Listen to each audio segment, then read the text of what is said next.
Bienvenidos a las ideas para el estudio de las Escrituras de Ven Sígueme, de la clase titulada Lo que viene de arriba es sagrado y que comprende la sección 63 de Doctrina y Convenios.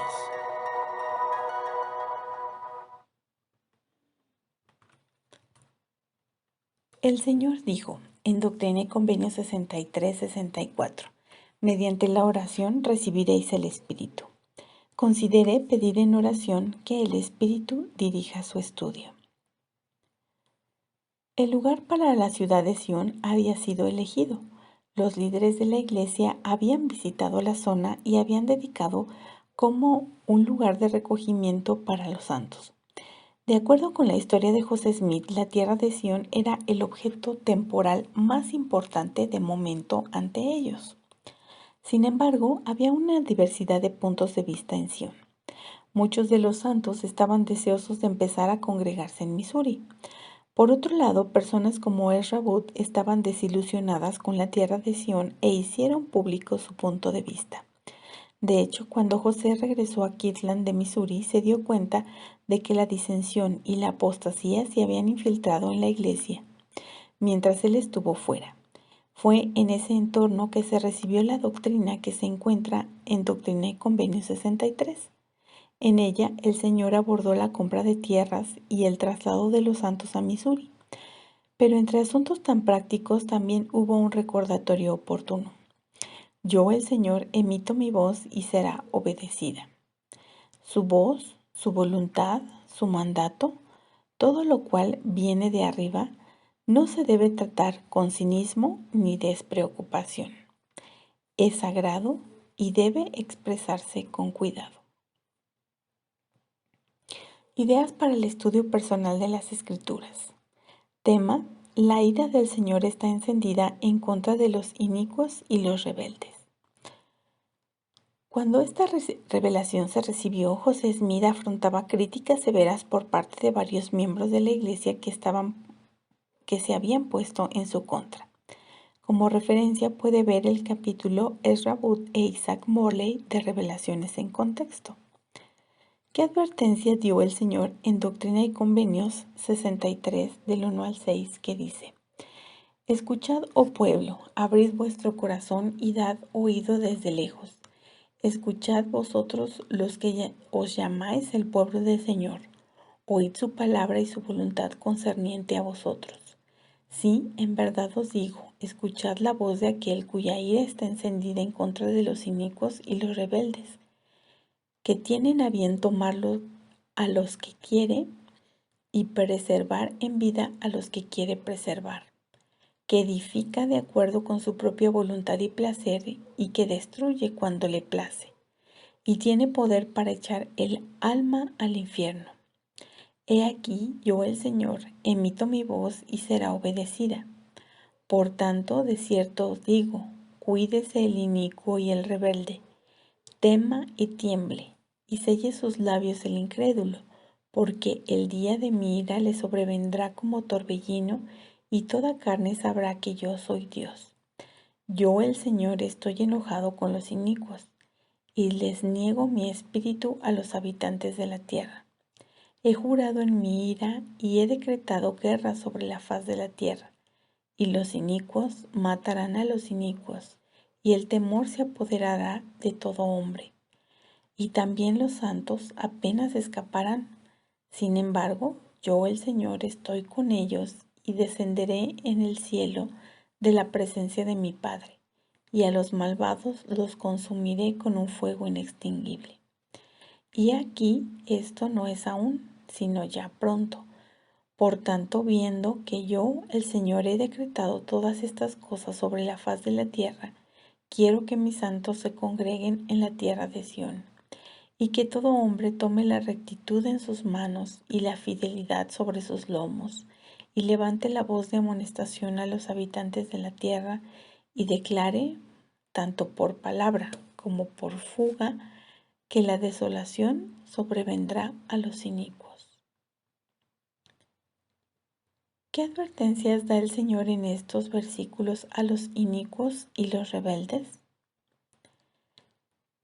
Piense usted en qué sentido son estas advertencias prueba del amor de Dios. Tema: las señales vienen por la fe y la voluntad de Dios. Las señales o los milagros por sí mismos no producen fe perdurable.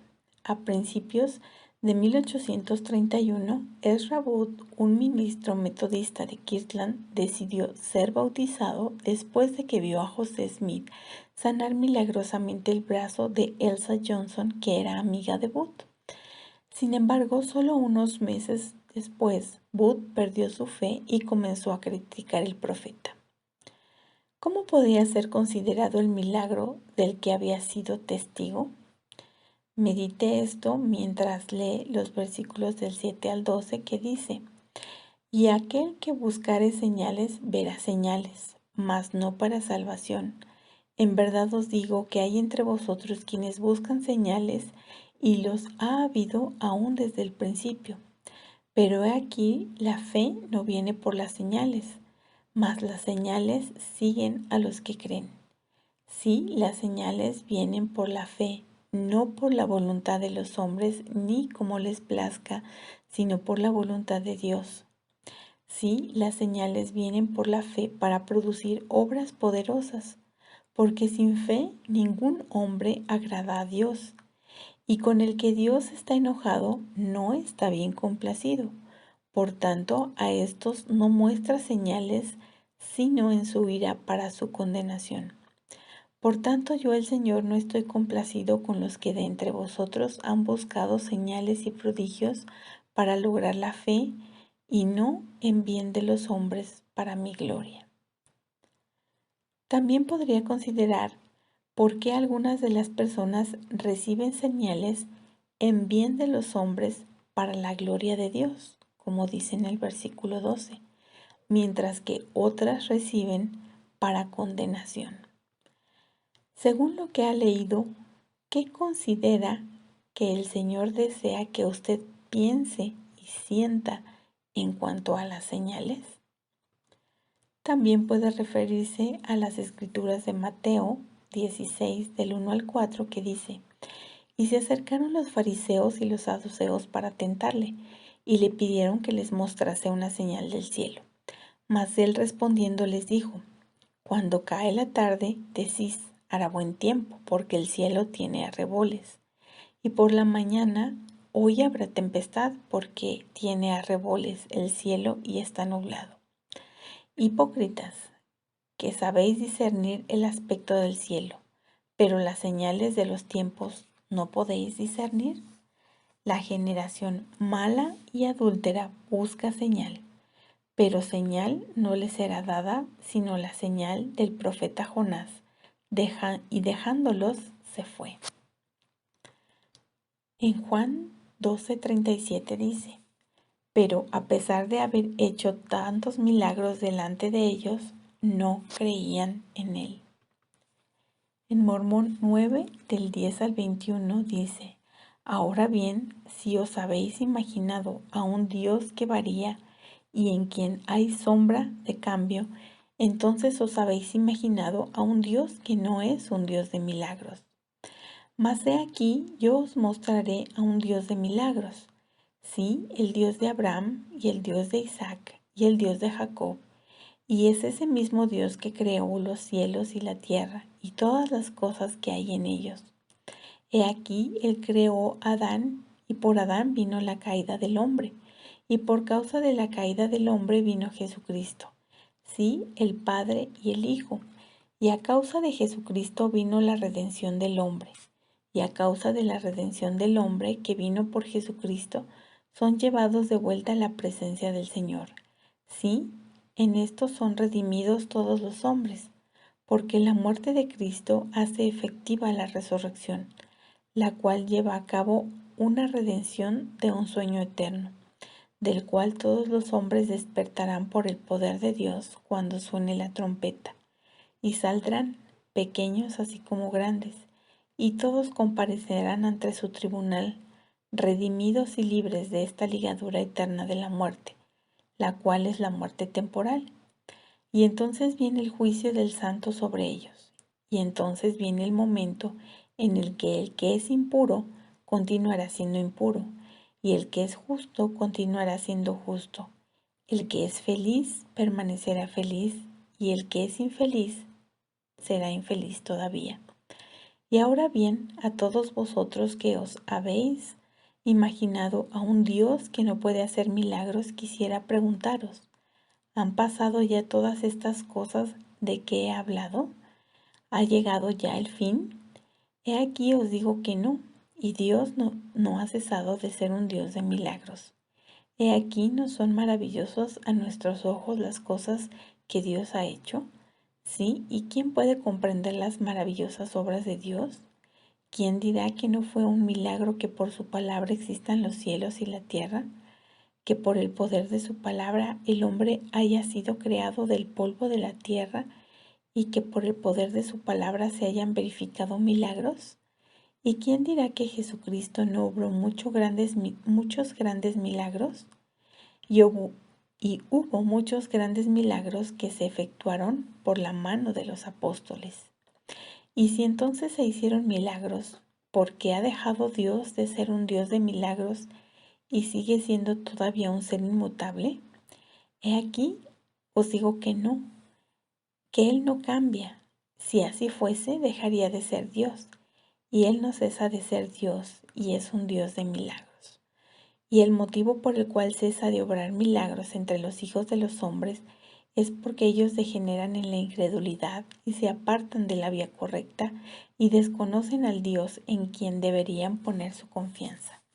He aquí os digo que quien crea en Cristo sin dudar nada, cuanto pida al Padre en el nombre de Cristo le será concedido.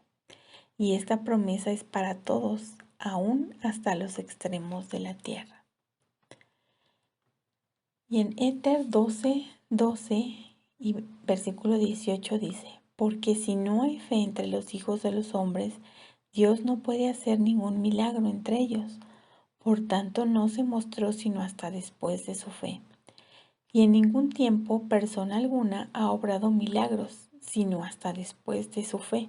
Por tanto, primero creyeron en el Hijo de Dios.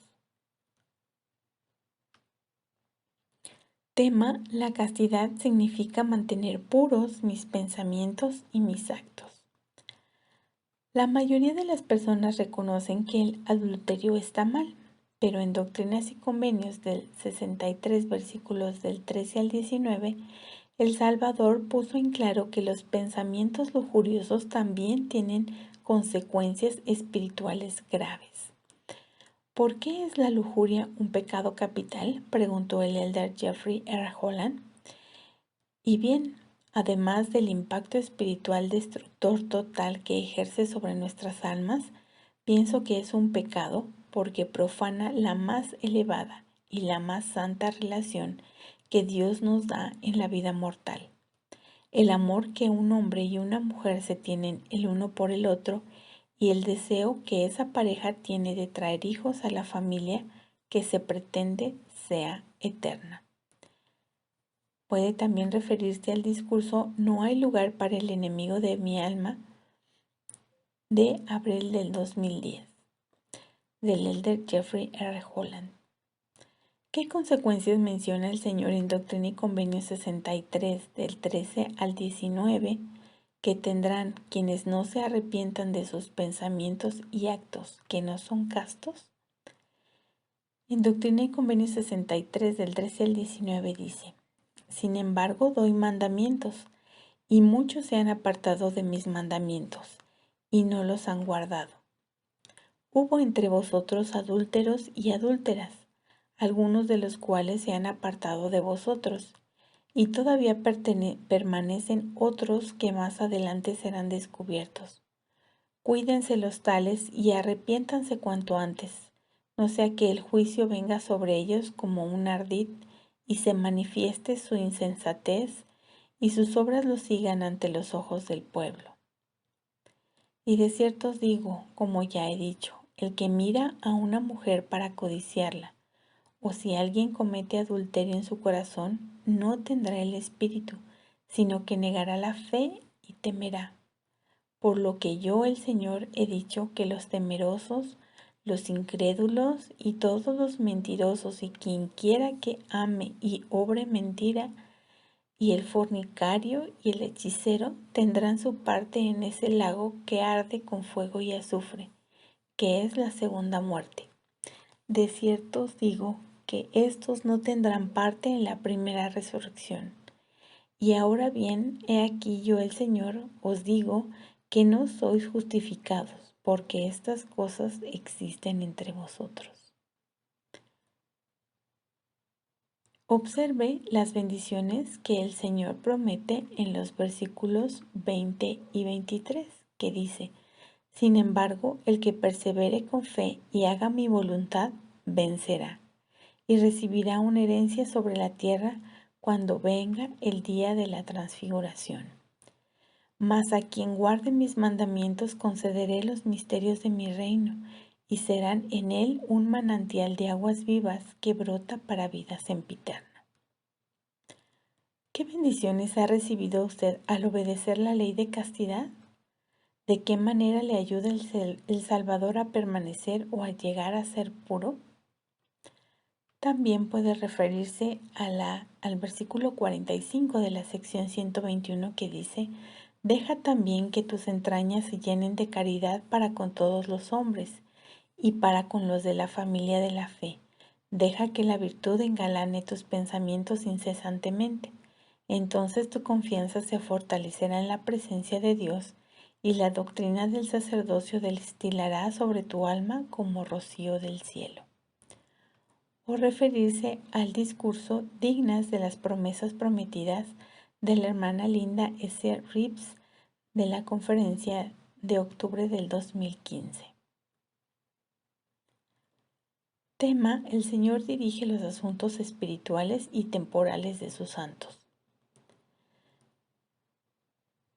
Después que el Señor hubo señalado dónde se edificaría Sion, los santos de Ohio todavía necesitaban indicaciones sobre cuándo comenzar a trasladarse y dónde obtener el dinero para comprar las tierras. Mientras lee Doctrinas y Convenios 63, busque las instrucciones espirituales y temporales que el Señor dio en cuanto a Sion. ¿Qué instrucciones espirituales y temporales le está dando a usted el Señor?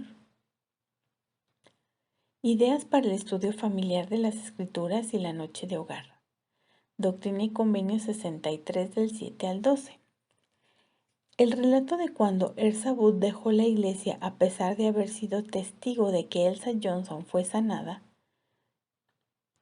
podría dar pie a un análisis sobre los milagros. Quizás los miembros de su familia podrían hablar de milagros que han fortalecido su fe e incluso experiencias de su familia o de su historia familiar. ¿Cómo ejercieron la fe necesaria para recibir esos milagros? ¿Qué se enseña en Doctrina y Convenios 63 sobre la relación que existe entre la fe y los milagros? Doctrina y Convenios 63, versículos del 13 al 19. ¿Cómo podemos protegernos de las influencias indignas, entre ellas la pornografía? Puede encontrar muchos recursos útiles para las familias en el sitio de la iglesia de este tema. ¿Cuáles son las bendiciones que se reciben por vivir la ley de castidad? Doctrina y Convenio 63-23.